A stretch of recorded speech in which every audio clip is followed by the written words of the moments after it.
তাহলে 1 নম্বর তাদের অন্তরটা ব্যাধিগ্রস্ত, 2 নম্বর অহংকারী, 3 নম্বর তারা মুমিনদের সাথে ঈমানদারদের সাথে ঠাট্টা করে। কি করে? ঠাট্টা করে। 4 নম্বর আল্লাহর রাস্তায় খরচ করা থেকে মানুষদেরকে বিরত রাখার জন্য চেষ্টা করে।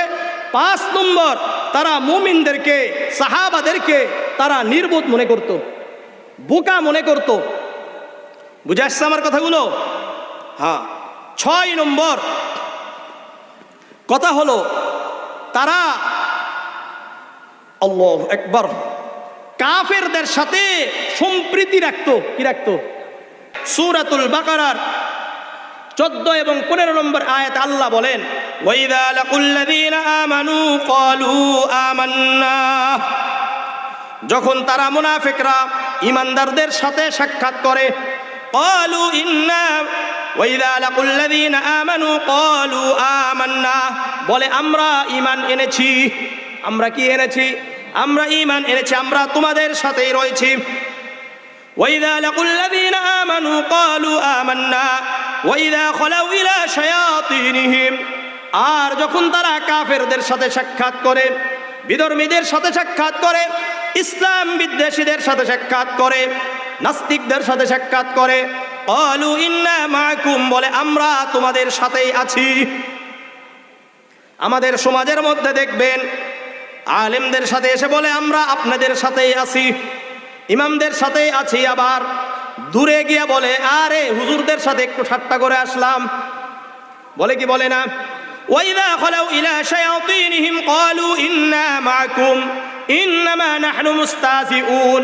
তারা বলে আমরা তো তোমাদের সাথেই আছি, শুধুমাত্র আমরা মুমিনদের সাথে, ঈমানদারদের সাথে, যারা মুহাম্মাদের অনুসারী তাদের সাথেই ঠাট্টা করেছি। আমাদের সমাজের মধ্যে দেখবেন আলেমদের সাথে এসে বলে আমরা আপনাদের সাথেই আছি, ইমামদের সাথেই আছি, আবার দূরে গিয়ে বলে আরে হুজুরদের সাথে একটু ঠাট্টা করে আসলাম। বলে কি বলে না? ওয়াইদা খালাউ ইলা শায়াতিনহিম ক্বালু ইন্না মাআকুম ইন্নামা নাহনু মুস্তাহজিউন। তারা বলে আমরা তো তোমাদের সাথেই আছি, শুধুমাত্র আমরা মুমিনদের সাথে, ঈমানদারদের সাথে, যারা মুহাম্মাদের অনুসারী তাদের সাথেই ঠাট্টা করেছি। শুধু আমরা ঠাট্টা করলাম, একটু বিদ্রুপ করলাম। কি করেছি? বিদ্রুপ করলাম। তাহলে মুনাফিকদের 3য় নাম্বার বৈশিষ্ট্য কি বলেন? মুমিনদের সাথে ঠাট্টা করা, উলামায়ে কেরামদের সাথে ঠাট্টা করা, কুরআন এবং হাদিসের সাথে ঠাট্টা করা। 4 নম্বর আল্লাহ তাআলার রাস্তায় খরচ করার বিরোধিতা করা। মুনাফিকদের 4 নম্বর বৈশিষ্ট্য কি বলেন? আমার সাথে বলতে হবে। আল্লাহর রাস্তায় খরচ করার ব্যাপারে নিরুৎসাহিত করা, বাধা প্রদান করাই হলো মুনাফিকদের 4 নম্বর বৈশিষ্ট্য। সূরাতুল মুনাফিকুনের 7 নম্বর আয়াতে আল্লাহ বলেন, হুমুল্লাযীনা ইয়াকুলুনা লা তুনফিকু আলা মান ইনদা রাসূলিল্লাহি হাত্তা ইয়ানফাদ্দু। মুনাফিকরা বলে হুমুল্লাযীনা ইয়াকুলুনা লা তুনফিকু আলা মান ইনদা রাসূলিল্লাহ। এই যে মক্কা থেকে যেই মুহাজিররা আসছে রাসূলুল্লাহ সাল্লাল্লাহু আলাইহি ওয়াসাল্লামের সাথে, এরা তো মুহাম্মাদুর রাসূলুল্লাহর চারপাশে থাকে। হে আনসারবাসীরা, হে মদিনাবাসীরা, তোমরা মুহাজিরদেরকে উপরে তোমরা খরচ করবা না। এরা বাড়িঘর ছেড়ে আসছে, এদের উপর তোমরা খরচ করো না, তাহলে দেখবা এরা কিছুদিন পরে মুহাম্মদকেও ছেড়ে যাবে। কত বড় কথা! হুমুল্লাযীনা ইয়াকুলুনা লা তুনফিকু আলা মান ইনদা রাসূলিল্লাহি হাত্তা ইয়ানফাদ্দু।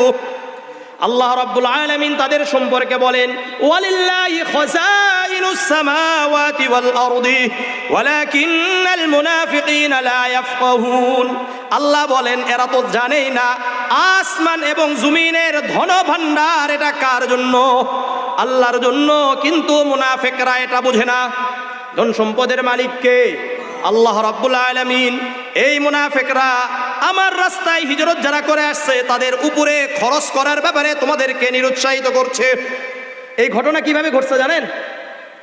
সহিহ বুখারীতে এই যে আয়াতগুলো কিভাবে আসছে, সহিহ বুখারীর 4904 নম্বর, সহিহ মুসলিমের 4900 নম্বর হাদিস। এটা হাদিসের মধ্যে কিভাবে আসছে দেখেন। عن زيد بن أرقم رضي الله تعالى عنه قال كنت في غزاة যায়েদ ইবনে আরকাম রাদিয়াল্লাহু তাআলা আনহু বলেন আমি একটা যুদ্ধে ছিলাম কি ছিলাম যুদ্ধে ছিলাম সামিআতু আব্দুল্লাহ ইবনে উবাই ইয়াকুলু আব্দুল্লাহ ইবনে উবাই ইবনে সালুলকে বলতে শুনলাম সে বলে মানুষদেরকে বলছে এই যে মদিনার মানুষরা তার সাথে আছে এখন তাদেরকে বলে হুমুল্লাযীনা ইয়াকুলুনা লা তুনফিকু আলা মান ইনদা রাসূলিল্লাহি হাত্তা ইয়ানফাদু মিন হাওলিহি এই শোনো তোমরা রাসূলুল্লাহর সাথে মুহাম্মাদের সাথে যেই মুহাজিররা মক্কা থেকে মদিনায় হিজরত করেছে এদের উপর তোমরা খরচ করো না যদি তোমরা খরচ না করো দেখবা এরা মুহাম্মাদকে ছেড়ে চলে যাবে কি করবে ছেড়ে চলে যাবে এরপর আবার কি বলছে জানেন ওয়া ইন রাজা'না ইলাল মাদিনা আর যখন আমরা এই যুদ্ধ থেকে মদিনায় প্রবেশ করব ফিরে আসব লা ইখরিজান্নাল আ'আজ্জু মিনহাল আযাল আমাদের যারা প্রভাবশালী তারা নিম্ন স্তরের মানুষদেরকে মদিনা থেকে বের করে দিব এগুলো বলছে এখন যায়েদ ইবনে আরকাম রাদিয়াল্লাহু তাআলা আনহু ছোট মানুষ ছিলেন উনি এসে ফাযাকারতু লিআম্মি আও লিউমর রাদিয়াল্লাহু তাআলা আনহুমা যায়েদ ইবনে আরকাম রাদিয়াল্লাহু তাআলা আনহু বললেন এই যে আব্দুল্লাহ ইবনে উবাই ইবনে সালুলের এই কথা আমি আমার চাচাকে বললাম অথবা আমি উমর ইবনুল খাত্তাব রাদিয়াল্লাহু তাআলা আনহুকে বললাম দুইজনের একজনকে বলেছি ফাযাকারা যালিকা লিন-নবী সাল্লাল্লাহু আলাইহি ওয়াসাল্লাম আর তারা এই আব্দুল্লাহ ইবনে উবাই ইবনে সালুলের যে ব্যাপারটা আমি যেই বর্ণনা করেছি এটা আল্লাহর রাসূলকে তারা বলে দিয়েছেন ফাদাআনি আল্লাহর রাসূল আমাকে ডাকলেন ফাহাদ্দাসতুহু আমি আল্লাহর রাসূলের কাছে এসে বিস্তারিত বলে দিলাম ফাআরসালা রাসূলুল্লাহ সাল্লাল্লাহু আলাইহি ওয়াসাল্লাম ইলা আব্দুল্লাহ ইবনে উবাই ইবনে সালুল ওয়া আসহাবিহি আল্লাহর রাসূল সাল্লাল্লাহু আলাইহি ওয়াসাল্লাম আব্দুল্লাহ ইবনে উবাই ইবনে সালুল এবং তার অনুসারীদেরকে ডাকলেন তারা এসে ফাহালাফু মা ক্বালু তারা এসে বললেন আল্লাহর কসম করে বলি আমরা এমন কথা বলি নাই যা যায়েদ ইবনে আরকাম আপনাদেরকে বলেছে এগুলো মূলত আমরা কি করি নাই বলি নাই এই জন্য মনে রাখবেন কথাই কথাই যারা কসম খায় এটাও মুনাফিক কথাই কথাই কসম খাও মুনাফিকের আলামত এসে বলছে আল্লাহর কসম করে বলছি হে মুহাম্মদ আমরা এমন কথা বলি নাই ফাকাযাবানি নবী সাল্লাল্লাহু আলাইহি ওয়াসাল্লাম সঙ্গে সঙ্গে বললেন হে যায়েদ তুমি মিথ্যা বলো কেন ওয়ালাকিন সাদ্দাকাহু আল্লাহর রাসূল সাল্লাল্লাহু আলাইহি ওয়াসাল্লাম পরিবেশকে ভালো রাখার জন্য বললেন ঠিক আছে আব্দুল্লাহ ইবনে উবাই ইবনে সালুল ঠিক বলেছে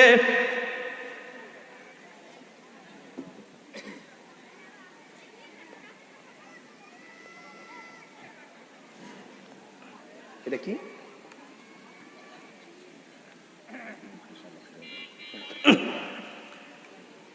এটা হলো আপনাদের এই যে প্রথম দিকের ইয়ার সমস্যা আব্দুল্লাহ ইবনে সালুল কে আল্লাহর রাসূল বললেন যে আব্দুল্লাহ ইবনে সালুলই সত্য বলেছে তুমি মিথ্যা বলেছো তখন যায়েদ ইবনে আরকাম রাদিয়াল্লাহু তাআলা আনহু বললেন আসাবানি হাম্মুল লাম ইউসিবনি মিথলুহু কাত্তু এই সময়টা আমার উপরে এমন একটা মুসিবত এমন একটা দুশ্চিন্তা আপতিত হলো এর পূর্বে কখনো এমন আমার উপরে আপতিত মুসিবত আসে নাই জালাস্তু ফিল বাইত আমি এই কথাগুলো শুনে আমি আর ঘর থেকে বের হই না আমি ঘরেই থাকি কোথায় থাকি ঘরেই থাকি ফাকাল আলী আম্মি আমার চাচাই বললেন এই যায়েদ মা আরাদতা ওয়ালাকিন আন্না কাযাবাকা নবী কাযাবাকা রাসূলুল্লাহ সাল্লাল্লাহু আলাইহি ওয়াসাল্লাম তুমি এমন কেন করলে যেই কারণে আল্লাহর রাসূল তোমাকে মিথ্যা বলল মিথ্যাবাদী বলল